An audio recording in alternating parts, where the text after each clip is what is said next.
That's another person, not me. Another person. I have another person. That's another person. Another person. Is there a person? Yes. Who is the person? Sophia. Wait. No. We need to look for the feeding. The feeding over there now. No. What happened here?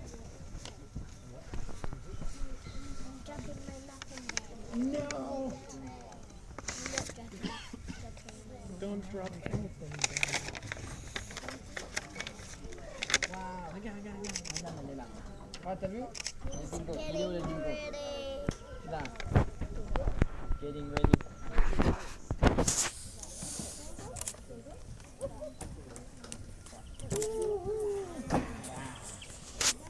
Da unten ist ja auch ein Logo. Der wartet schon. Der weiß schon, was kommt. What kind of meat are you eating? Kangaroo and chicken today. Okay. Sounds good. Bit of a mix today. Station. Oh, wow. ขอโทษค่ะ Station. What kind? Can you teach us how to do that? I'll do a how to train your dingo course. 可听话，你看。你看，特别听话。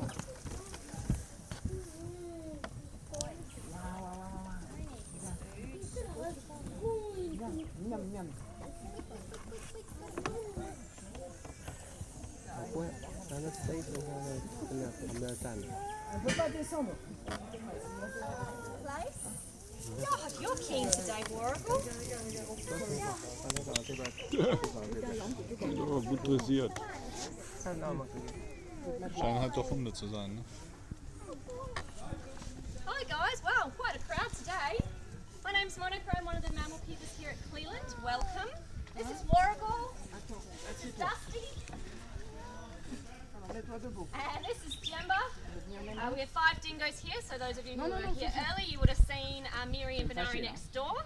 They are the eldest of the group. Well, they are separated because they're different family groups. But yeah, here we have the 3 boys. They are brothers. They're 3 years old. They should still be on these logs here until I tell them otherwise, but as you can see, they're doing whatever they want. That's fine. Dingoes really do have a mind of their own and beat to their own drum. So you can see we do the training here. They stay behind the log when I enter and exit. I can say place and they'll come to these logs here, but if they don't want to participate, if they don't want to cooperate, it's not going to happen. So as you can see, they've decided they don't want to stay there any longer. That's it. Which is a good example of a difference between dingoes and, say, domesticated dogs. I find with my dogs at home, they're very much, in terms of training, they really care about how I think and feel about them and how much I approve of them. The dingoes don't really care how much I approve of their behaviour, as you can see. They don't really care. Also, they know I can grab that for you if you want it back.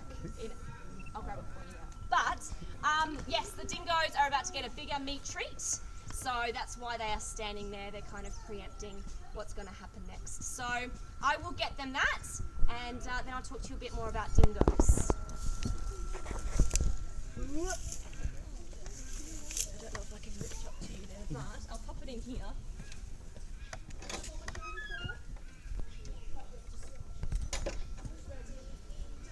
Okay, where are we going? No big. So I'll save the chicken from my pouch, and then I've also got the kangaroo meat here. Warrigal gets fed first because he is the alpha male.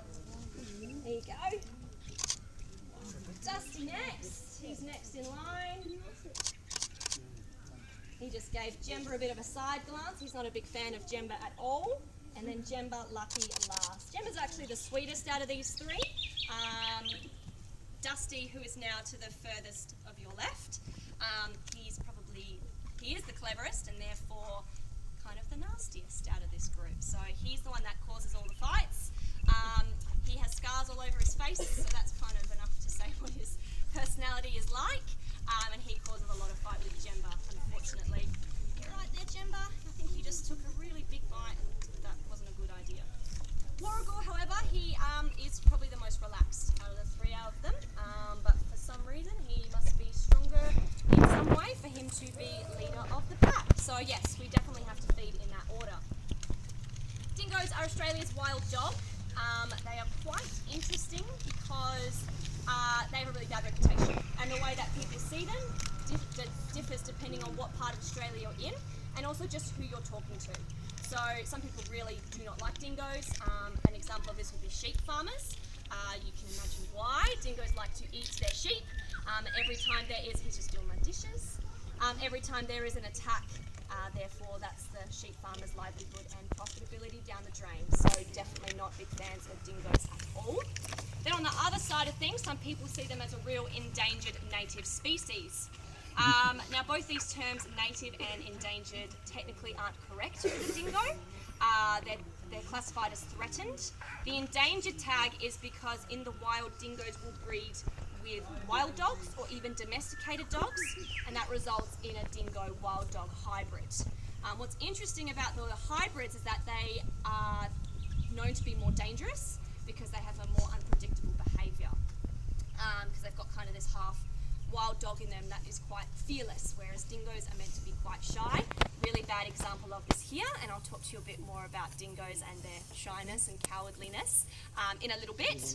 So yes, out there if you're cruising through, say, the Northern Territory, it's more likely you'll come across a hybrid than you will a pure dingo. The tricky thing is they look exactly the same, and the numbers of how many are pure and how many are wild aren't how many hybrids aren't very good.